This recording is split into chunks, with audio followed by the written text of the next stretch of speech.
암논의 근친상간에 이어서 또다시 찾아든 다윗 왕가의 두 번째 재난입니다.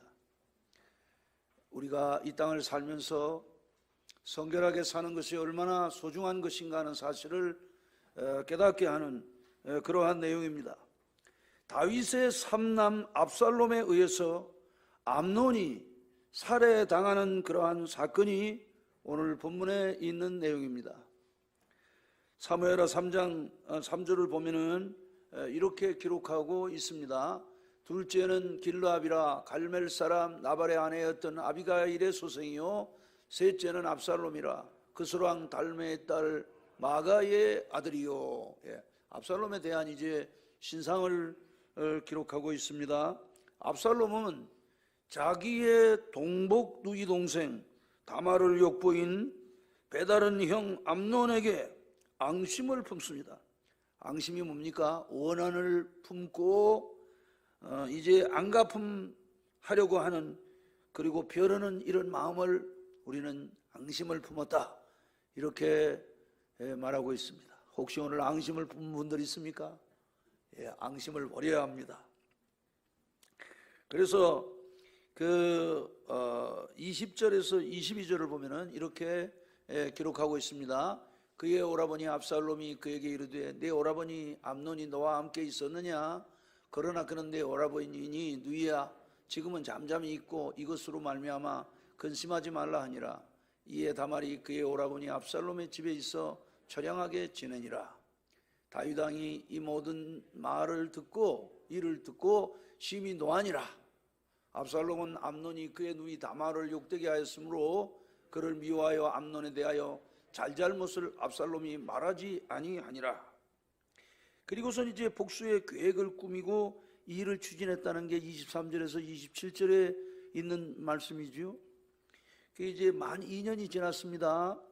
그리고 이제 에브라임 곁 바라솔에서 압살롬이 그 양털을 깎는 날, 이스라엘에서는 양털을 깎는 날은 주변에 이제 형제들이라든지 지인들을 초청해서 같이 이제 잔치를 즐기는 게 이스라엘의 풍속이죠.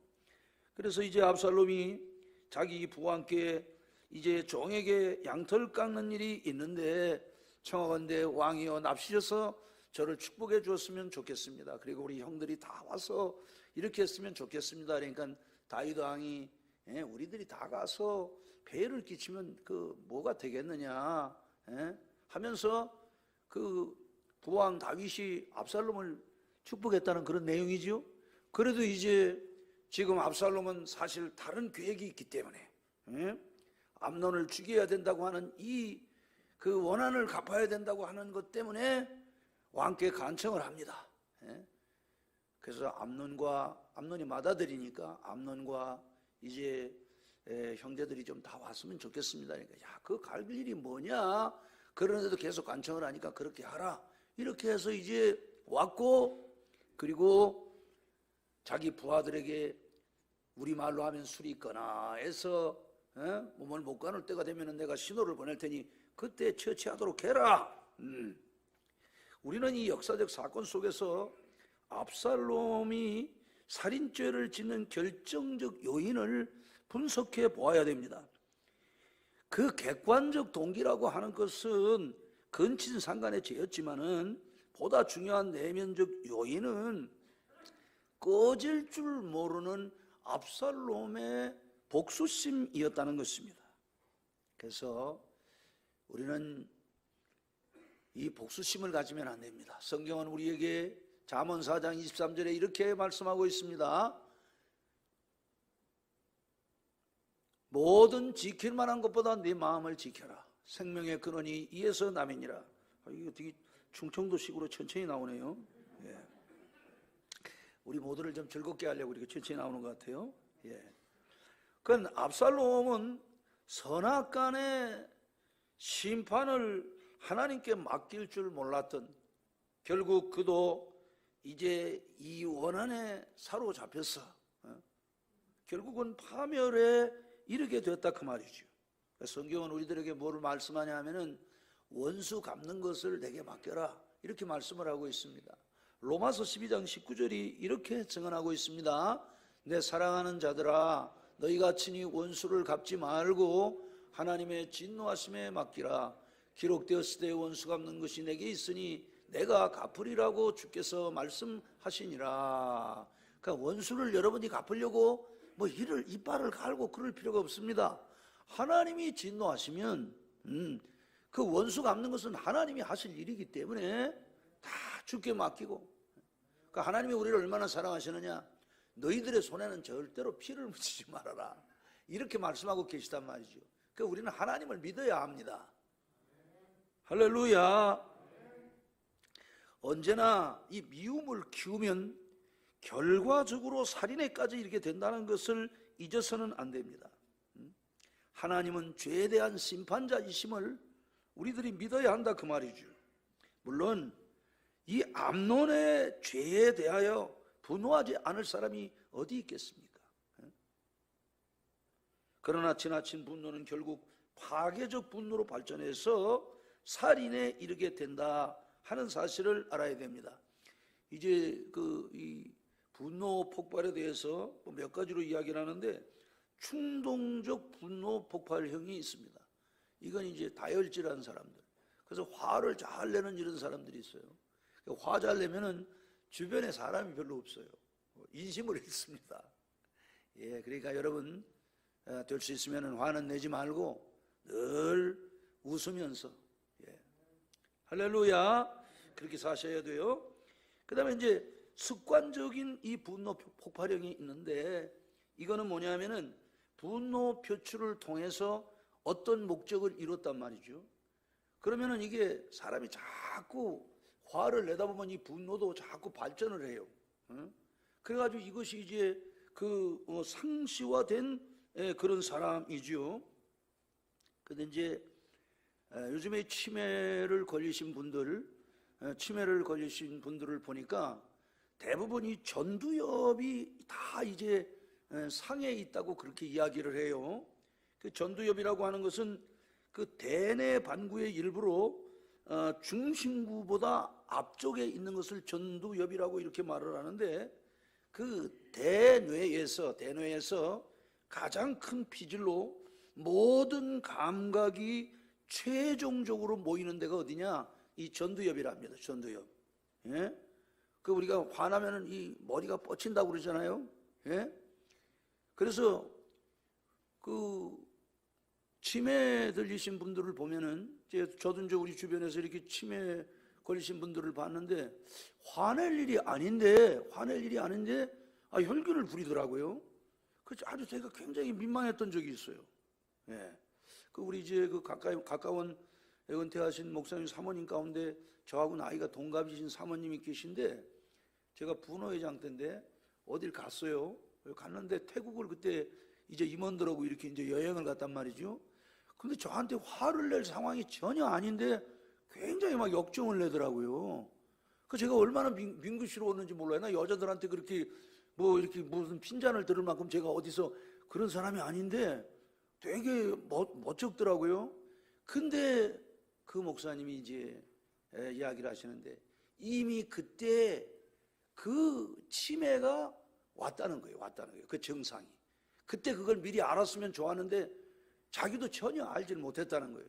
그 어느 날 뭐 완전히 그 상황이 이제 아주 어려워져서 그 전두엽 조사를 해보니까 완전히 하얗게 전두엽 전체가 다 죽었더라는 거예요. 혹시 여기 지금 혈기 부리는 분들이 있습니까?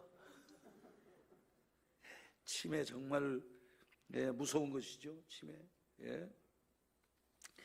그 이제 이렇게 검색을 해보니까 이 분노 조절 장애 증세가 일어나는 몇 가지를 얘기하는데, 잠깐 소개를 하면은, 일이 잘 풀리지 않으면 쉽게 포기하고 좌절하는, 그게 이제 어떤 그런 증세라고 그래요. 두 번째는 성격이 급하고 금방 흥분하는 사람.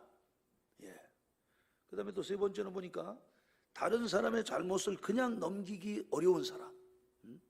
막 화를 내고 막 이러는 분들 있죠.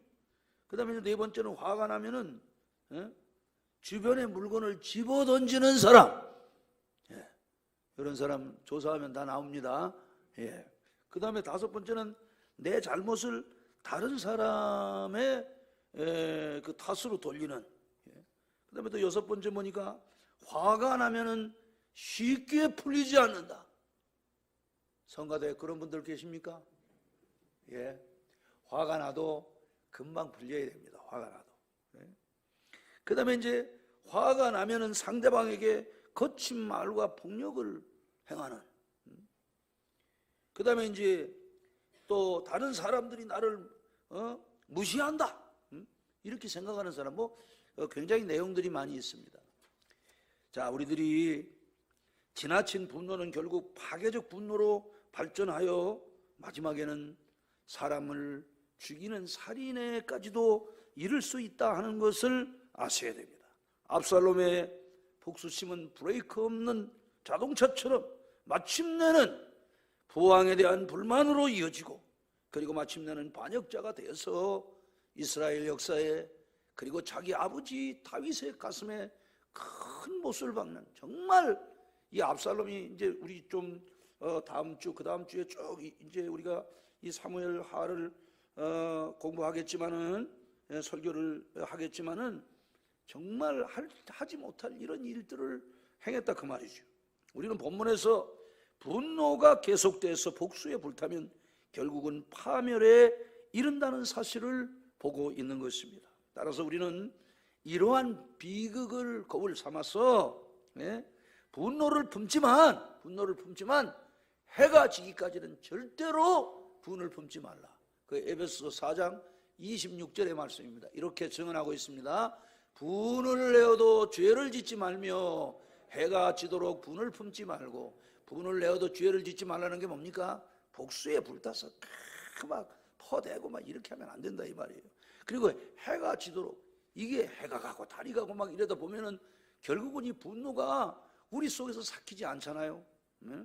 그러면 이게 우라병이 되는 거예요. 우라가 답답할 울자라고 그랬잖아요. 답답해서 막 화가 치미는 것입니다, 여러분. 우리는 모든 원수 갚는 일을 하나님께 맡기라고 하는 로마서 12장 17절에서 21절 말씀을 같이 한번 읽어볼 필요가 있습니다. 아무에게도 악을 악으로 갚지 말고 모든 사람 앞에서 선한 일을 도모하라. 할 수 있거든 너희로서는 모든 사람과 더불어 화목하라. 내 사랑하는 자들아, 너희가 친히 원수를 갚지 말고 하나님의 진노하심에 맡기라. 기록되었을 때 원수 갚는 것이 내게 있으니 내가 갚으리라고 주께서 말씀하시니라. 내 원수가 줄이거든 먹이고 목마르거든 마시게 하라. 그리함으로 내가 숯불을 그 머리에 쌓아 놓으리라. 우리 하나님이 말씀하신 거니까 악으로 악을 갚지 말고 어떻게 하라고요? 모든 사람 앞에서 선한 일을 도모하라. 원수 갚는 것은 내게 있다. 이건 하나님이 그렇게 말씀하신 거니까 하나님 아버지가 내가 내 원수 갚아줄 것이야 라고 말씀하고 있는 거예요. 그래서 우리는 원수가 줄이거든 먹이고 목마르거든 마시게 하고, 할렐루야, 이게 기독교인의 정상적인 기독교인의 삶이라는 것을 아셔야 됩니다, 여러분. 우리는 본문에서 죄를 짓고도 죽을 줄 모르고 압살롬의 잔치에 초대되어서 죽임을 당한 암논에게서 다음과 같은 교훈을 발견하게 되는 것입니다. 이 암논은 지나치게 색을 밝힌 자의 전형으로 술에 취해 자신의 죽음이 다가옴에도 전혀 눈치채지 못한 어리석은 그런 인간임에 틀림없습니다.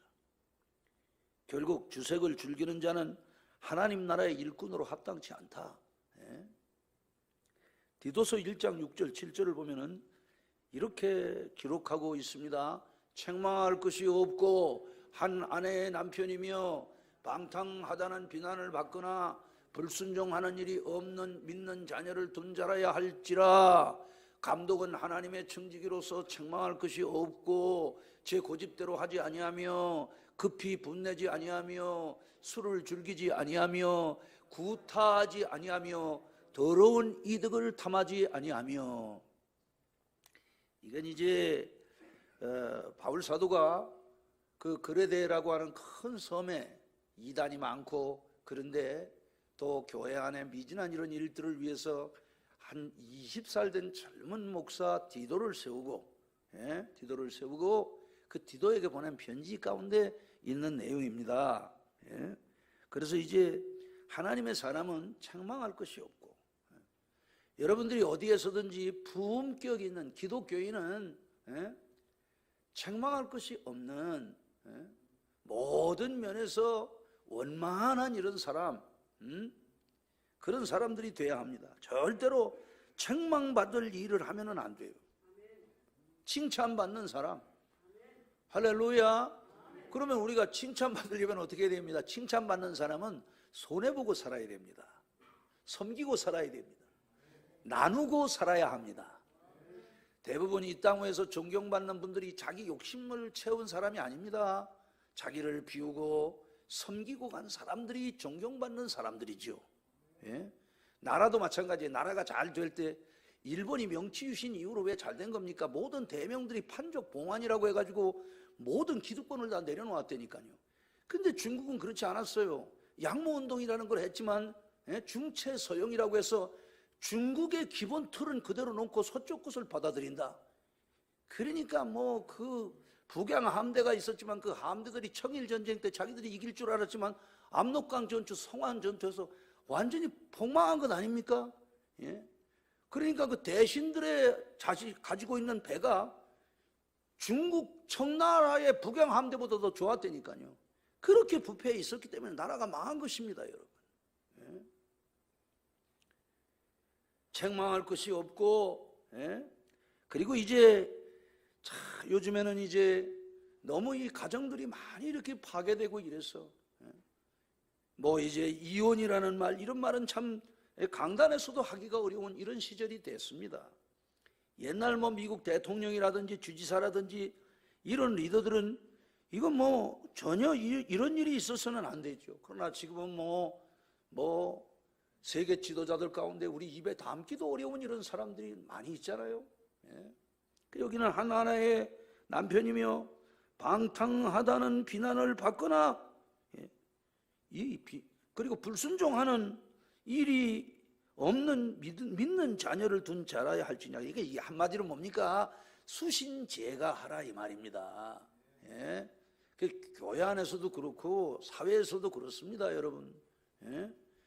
지도자가 될 사람은 수신 자기를 닦고 그리고 가정을 잘 다스릴 수 있는 이런 사람이 되어야 지도자가 되는 것이지. 아멘이십니까? 이 지금 이제 문제는 68혁명 이후로 젠더 이데올로기라는 게 나와서 서방 기독교를 무너뜨리기 위해서 그냥 이 올바른 것을 올바른 것으로 인정하지 않으려고 하는 전부 다 이 좌파로. 그래서 지금 이 좌파의 원조인 알렌스키 같은 사람이 하는 말이 뭡니까? 루시퍼가 좌파의 원조라는 거죠. 하나님을 대적하는 게 좌파의 원조라는 거예요. 힐러리라든지 오바마라든지 이런 사람들이 전부 다 그 알렌스키 그 사람의 제자입니다, 여러분. 미국이 지금 다 좌파로 가고 유럽 전체가 지금 다 좌파로 가는 거예요. 성경에서 다 이탈돼서 오늘 우리 조승일 장로님이 기도하신 것처럼 이 차별금지법이라든지 뭐 기타 이런 모든 것들, 이 지금 얼마나 이 세상이 지금 어려워져 가는지 알 수가 없어요. 그래서 감독은 하나님의 정직이로서 책망할 것이 없고, 책망을 왜 하는 겁니까? 도덕적이고 윤리적이지 못하기 때문에, 사람의 도리를 못했기 때문에 책망하는 것 아닙니까, 여러분?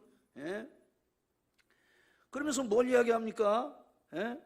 여기 보면은 제 고집대로 하지 아니하며, 자기 고집대로 하면 안 됩니다, 여러분. 우리가 교회 일을 할 때도 그렇고, 저도 담임 목사입니다만 절대로 제 고집대로 안 합니다, 여러분. 그러면 안 되는 거예요. 다 주님의 마음, 주님의 그 말씀대로 해야 하는 거예요. 주님의 말씀대로. 할렐루야. 우리가 이제 리더십 교체를 하려고 하잖아요. 리더십 교체를.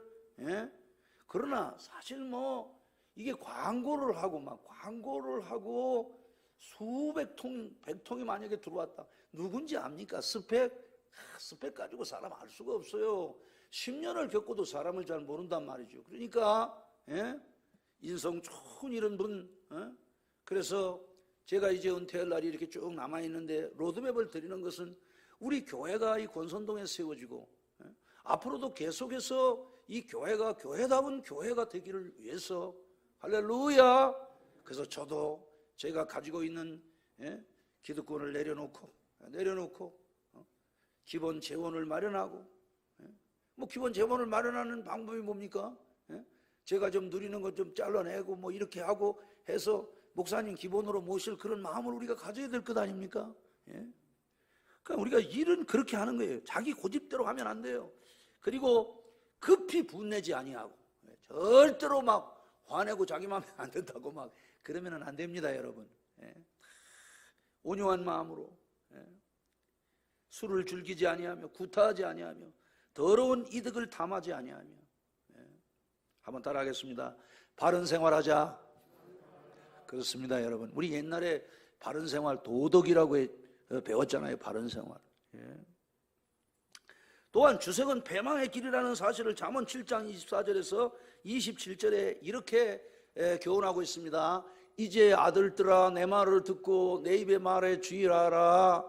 내 마음이 음녀의 길로 치우치지 말며 그 길에 미혹되지 말지어다. 대저 그가 많은 사람을 상하여 엎드러지게 하였나니 그에게 죽은 자가 허다하니라. 그의 집은 스올의 길이라 사망의 방으로 내려가느니라. 여기 그가 많은 사람을 상하여 엎드러지게 하였나니 이게 음녀를 말하는 거예요. 음녀를 말하는 거예요. 그 원래 첩이라는 것은 뭐라고 되어 있습니까? 한문에 첩이라는 것은 설립자에다 계집여자를 쓰잖아요. 서 있어가지고 언제든지 도망가는 여자. 그러니까 여러분 그 얘기 있잖아요. 세상에서 여자 두 명의 여자 말은 잘 들으라고. 3명이야? 첫째는 아내 말을 잘 들어야 돼요. 아내처럼 제가 살아보니까 그래요. 저를 정말 가장 아끼는 사람이 누군가? 제 아내예요, 제 아내. 그 다음에 또 내비게이션 말 잘 들으라고 그러잖아요. 제가 차 운전하고 다니면서 내 생각에서는 일로 가는 게 빠른 것 같은데 자꾸 저쪽으로 돌아가라고 그래가지고, 그랬다가 제가 아주 잘못된 경우가 허다합니다. 또 누구 말 들어야 돼? 전사님 어디 갔어? 어머니 말.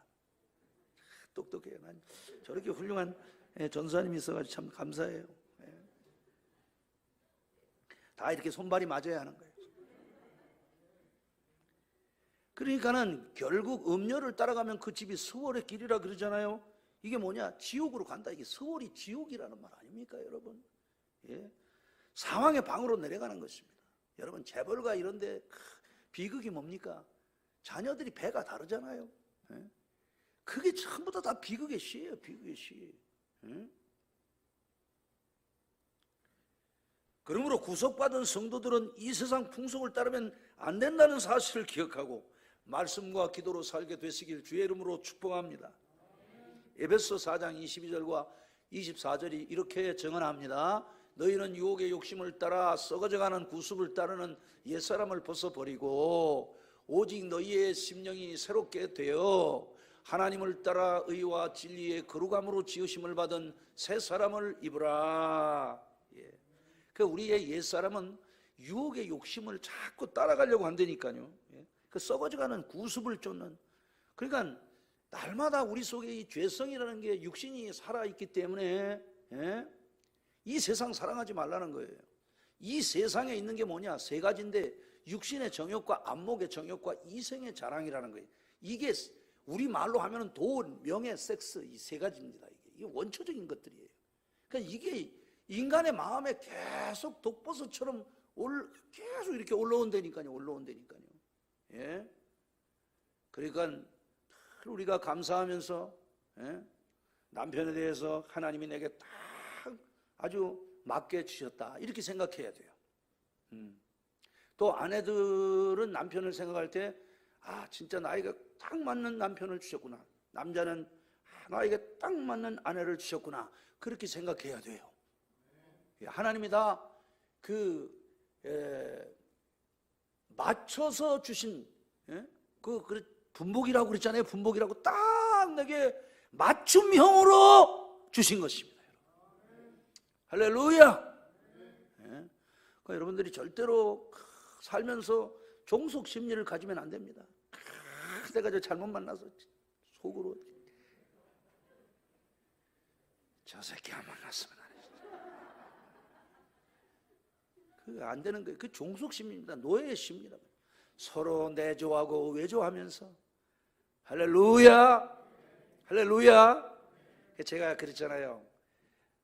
이번에 그 장학동 목사님 그 아프리카 우간다에서 사진 찍어주니까 사진을 보고 자기 얼굴 아니라고 평생 거울을 못 봤으니까. 예, 참 마음이 짠했지? 네, 마음이 좀 짠했어. 제가 저 사람 우리 한나가 이제 둘째 낳는다고 그래서 독일 보냈잖아요. 제가요 한 50일 그리고 또 와서 또 격리 또 하고 막 이랬는데, 이야, 거울이 없어. 거울이. 내가 안 보여. 내가 안 보여. 예? 제일 답답한 게. 그러니까 여러분, 부부는 서로 거울이라는 걸 아셔야 돼요. 그래서 아내를 보면은 그 속에 내가 있고, 아내들은 남편을 보면 그 속에 내가 있고. 할렐루야. 그래서 서로 감사하는, 거기에 행복이 있는 것입니다, 여러분. 다른 데 행복이 있지 않아요. 예? 멀리 행복이 있는 것 아닙니다. 행복은 내 마음에 있어요. 내 마음에. 동의하십니까? 그래서 오직 너희 심령이 새롭게 돼서, 늘 우리 마음이 심령이 새롭게 된다. 이 말은 새삼스러워진다 그 말입니다. 늘 새삼스러울 때가 언제입니까? 예? 이렇게 무심코 살았는데 어느 날 보니까 아내의 얼굴을 보면서 어떻게 이렇게 좋은 아내를 하나님이 내게 주셨을까? 또 자녀를 보면서 어떻게 이렇게 귀한 자녀를 주셨을까? 예. 우리 어머니가 전화를 하시는데 제가 이제 전화를 무음으로 해놓습니다. 카톡이 370명, 430명 이렇게 있는 그런 카톡들이 있고, 또 제가 또 친히 또 전체를 주장하는 또 방장도 하고 이러니까 전화를 못 받으면은, 2통만 못 받았다 그러면은 우리 아들한테 전화를 해요. 우리 어마마마께서. 그래가지고 이제 전화하면은, 아니 어떻게 목사님이 삐지셨나? 그래요. 그래서 어머니, 65살 먹은 아들이 지금 90이 다 된 어머니한테 삐질 일이 뭐 있냐고 그랬더니, 사실은 내가 삐졌어. 우리가 이제 우리가 살면서 늘 우리들의 심령, 우리들의 마음이 새롭게 되려면 어디에서 새롭게 되느냐? 너희가 내 안에, 내 말이 너희 안에 거하면, 그게 신비로운 연합이거든요. 할렐루야. 말씀이 내 안에 있단 말이죠. 예? 그거를 이제 너희가 내 안에, 내 말이 너희 안에 거하면 무엇이든지 원하는 대로 구하라. 그렇게 될 때에 우리의 마음이 새로워져요. 아멘. 그러니까 여러분들이 말씀을 들을 때 생각에 머무르면 변화가 없어요. 그게 문제거든요. 어디에 임해야 되느냐? 마음에 임해야 됩니다, 여러분. 영에 임해야 혼이 건강한 거예요. 정신이 건강한 것입니다, 여러분. 모든 정신 기능이 어디서 나오느냐? 마음에서 나오는 것입니다, 여러분. 그러니까 여러분들이 마음과 생각을 자꾸 따르게, 이게 영혼이거든요. 영혼이거든요. 예? 우리 속 사람에 임해야 우리의 마음이 새로워져요.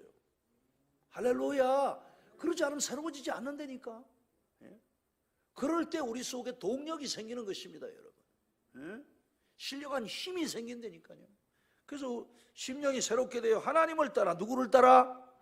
그렇습니다, 여러분. 그러니까 옛사람의 본성을 자꾸 따라가면 안 돼요. 그거는 나를 파멸로 이끄는 거라니까. 악인의 꾀 죄인의 길 오만한 자의 자리로 자꾸, 그거는 나를 돕는 게 아니에요. 사기꾼 따라가면 사기를 당하는 거예요. 그러니까 오늘 우리는 로마서 8장 5절 말씀하시잖아요.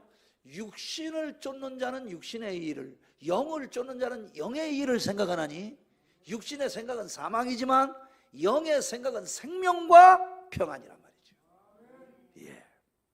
그래서 하나님을 따라 의가 뭡니까? 하나님의 말씀에 순종하는 거죠. 그러니까 하나님의 마음을 시원케 한다. 우리가 보통 시원하다 그럴 때는 시원하다는 게 덥지 않고 선선하다는 게 시원한 거 아닙니까? 그런데 우리가 국을 보면서 그 참 아주 시원하다. 그건 뭡니까? 맛이 좋고 칼칼하고 먹을만하다 그 얘기지. 예? 그래요, 안 그래요? 그리고 참 그 뷰가 아주 시원하고 멋지네. 그건 뭡니까? 예? 보기에 불편하지 않고 보기가 좋다. 그걸 얘기하는 것 아닙니까? 그러면은 주님의 마음을 시원하게 했다는 게 뭡니까? 주님의 기분을, 주님의 마음을 즐겁게 한다는 것 아닙니까, 여러분? 할렐루야. 예? 그러니까 오늘 우리가 주님이 제일 좋아하는 게 뭐냐? 순종하는 거 제일 좋아하거든. 여러분, 자식이 아무리 나이가 많고 그래도 저도 자식이 있지만, 저도 부모님에게 그랬지만은 무슨 일이 있어도 부모님에게는 그저 그렇게 하려고 애를 쓰고, 그러니까 또 제 아이도 또 그렇게 하려고 또 해요. 그렇게 하려고. 그러니까는 하나님이 제일 좋아하시는 게 순종이거든요. 순종. 그래서 의와 진리의 거룩함. 사실 진리가 예수님이 진리 아닙니까? 이 세상에 진리가 없거든. 다 변해. 그죠? 다 변합니다. 그러나 예수 그리스도는 영원토록 변치 않는 진리 아닙니까? 그래서 그분만이 거룩한 거예요. 다른 인간은 누구도 거룩하지 않아요. 예? 그래서 그분이 거룩하신 분으로 사람이 돼서 이 땅에 오셨고, 그분의 영이 우리 가운데 계시기 때문에 진리가 너희를 자유케 하리라고 말하고, 성령이 계실 때 성령은 우리를 자유하게 하는 영이다 그 말이죠, 여러분. 예? 그 성령이 역사하지 않으면 자유롭지 않아요. 아무것도 나를 굴러 씌우는 것이 없는데 하나님의 영이 내 안에 계시지 않으면 공허해요. 만족이 없어요. 그리고 끊임없는 방황이 계속돼요. 방황이. 예? 만족이 없다니까. 근데 성령이 역사하면 성령은 진리의 영이시기 때문에 자유하게 하고 행복하게 하고 보람을 느끼게 하고 삶의 의미를 찾게 하고, 그게 뭡니까? 그게 하나님을 따라 의와 진리의 거룩함으로 지으심을 받은 새 사람에게 임한 하나님의 은총이라 이 말이죠, 여러분. 할렐루야. 그런 사람은 삶의 모든 과정에서 오는 이런 일들을 다 수용하고 나를 위해 주신 하나의 교과서, 텍스트로 받아들이는 거죠. 예? 그럴 때 모든 콘텍스트들, 하나님의 관점에서 모든 세상을 다 이렇게 바라보니까 세상에서 일어나는 모든 일들이 그 우연이 아니고 다 나를 위한 필연이기 때문에 어떻게 범사에 감사하면서 긍정하는 마음이 생겨지고, 그럴 때 하나님을 믿음으로 말미암아 우리 속에 무슨 원수를 갚아야 된다든지 이런 증오심들이 사라지고 우리 속에 하나님의 형상이 회복되는 거죠. 그렇게 되면서 행복이 임하는 것입니다. 야고보서 1장 27절 읽고 설교를 마치겠습니다. 하나님 아버지 앞에서 정결하고 더러움이 없는 경건은 곧 고아와 과부를 그 환난 중에 돌보고 또 자기를 지켜 새 속에 물들지 아니하는 그것이니라. 여기 보면 뭐라고 얘기합니까? 하나님 아버지 앞에서 정결하고, 정결이 뭡니까? 바르고 깨끗하고 더러움이 없는 경건은, 경건이라고 하는 것은 하나님 앞에 바로 살고자 하는 그런 이제 깨끗한 모습이죠. 그것이 뭐냐? 고아와 과부를 그 환난 중에 돌보고. 그러니까 우리 그 지금 여기에 있는 것처럼 섬김과 나눔을 베풀고, 그죠? 베풀고 자기를 지켜, 나를 지켜서 새 속에 물들지 않는. 그러니까 우리는 세상적인 가치관을 따라가면 안 됩니다. 세상은 딱 때리면 더 세게 때려야죠. 그러나 성경은 오리를 가자고 하면 심리를 가고 겉옷을 달라 하면 속옷을 주라고 하고. 근데 요즘에 이 기독교도 지금 문제는 뭐냐? 이 기독교인들이 이원론적 사고방식을 가지고 교회 안에서는 주여 이랬는데 바깥으로 나가면 나여 이래가지고 주님이 계시질 않아요. 이게 지금 기독교의 큰 문제입니다, 여러분. 주일날 기독교인들이 교회 가면 이렇게 많은데 삶의 현장에서 보여야 되거든요. 기독교인들이 보여야 되거든요. 안 보인단 말이죠. 안 보인단 말이죠. 그러면 여러분, 아니 우리가 대낮 광명천지가 되면은, 지난번에 우리가 그 인의 예지신 해가지고 뭐 우리가 쭉 뭐 수호지심, 시비지심, 측은지심, 예? 뭐 다 배웠잖아요. 광명지심. 예? 그러니까는 빛이 있으면 어두움이 보이지 않는 것. 빛이 보이잖아요. 얼마나 지금 유리창이 얼마나 아름다워요. 스테인글라스가 얼마나 아름다워요. 빛이 있으니까. 빛이 보여야 될 것 아닙니까? 할렐루야. 우리가 빛으로 보여야 하는 거예요. 그게 삶으로 보여야 하는 거예요. 보여야. 아멘. 세상은 에돔의 진동에 의한 빛이 찬란하지만 어두워요. 영적으로 어두워요. 그 어두운 세상을 여러분들이 빛이 되어줘야 하는 거예요. 그것이 무엇으로? 행실로 나타내야 하는 거예요. 그래서 사랑으로. 그러니까 기독교는 사랑이라고 말하는데 참 지금 안타까운 건 국회에도 장로님들이 많이 계시고 많이 있는데 그 뭐 나타나는 건 아무것도 없어요. 우리가 지금 대한민국의 위상이 얼마나 대단합니까? 예? 우리 뭐 참 이 문화 콘텐츠가 대단하잖아요. 세계 젊은이들이 한국에 오고 싶어하고 한국어를 배우고 싶어하고 한국의 문화를 따라가려고 하고, 우리가 옛날에는 주말의 명화 이래가지고 음악 나오면 그거 보고서 새벽기도 못 나오는 사람들이 많았잖아요. 예? 지금 우리가 얼마나, 그런데 참 정치가 잘 안 되니까 이 나라가 지금 얼마나 지금 어려워요. 전부 다 사람들이 그냥 떼거지로 집단 이기로 나오고 그냥 그걸 또 부추기고 그것만 해가지고 또 돈 버는 사람들이 또 따로 있어요. 뭐 민주노총 뭐 이래가지고 다 그런 사람들. 예. 설교를 마치겠습니다. 항상 원수 갚는 것은 주께 맡기고 성결하게 살게 되시길 축복합니다. 기도문 띄워주세요. 기도문 띄워주세요. 같이 읽읍시다. 주여 용서하는 마음을 주시고 하나님의 진노하심에 맡기게 하소서.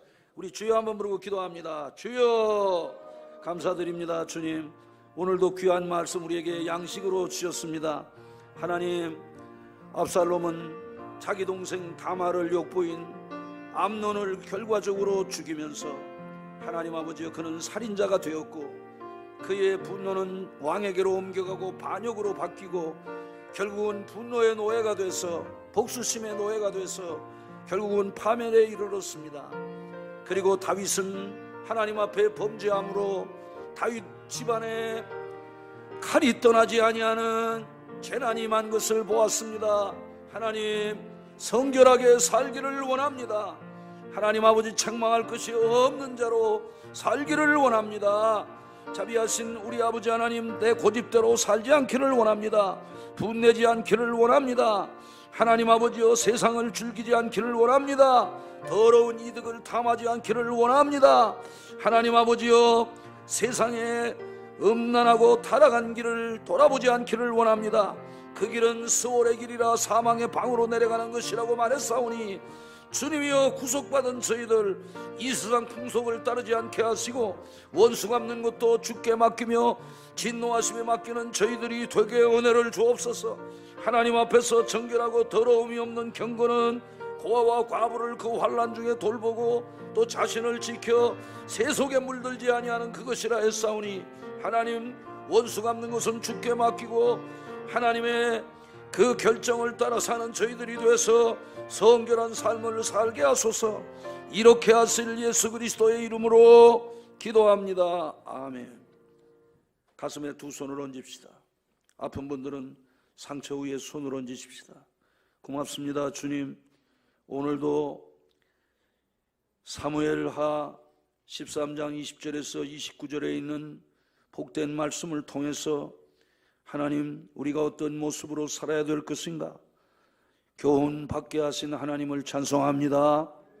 원수 갚는 것은 하나님의 진노하심에 맡기게 하시고 하나님 아버지, 저희들 이 땅 위에서 책망할 것이 없는 자로 살기를 원합니다. 하나님을 따라 의와 진리의 거룩함으로 지으심을 받은 새 사람이 되게 하시고 하나님, 자기를 지켜 세속에 물들지 않게 도와주옵소서. 원수 갚는 것 주께 맡기고 성결하게 살아가는 저희들이 되게 은혜를 주소서. 하나님, 압살롬처럼 미련한 자 되지 않게 하시고 암논같이 어리석은 자가 돼서 하나님 아버지여 주색 잡기, 못된 짓 하다가 패가 망신하는 그러한 부끄러운 인간들이 아니라 행복한 인간으로 주여 이 땅 위에서 사랑과 존경을 받는 사람다우게 살아가는 그러한 그리스도인들이 되게 은혜를 주소서. 질병아 떠날지어다, 저주도 떠날지어다, 연약하게 하는 원수야 너를 저주한 예수 이름으로 명하노니 물러갈지어다. 우리를 축복하신 것 감사하고 예수 이름으로 기도합니다. 아멘.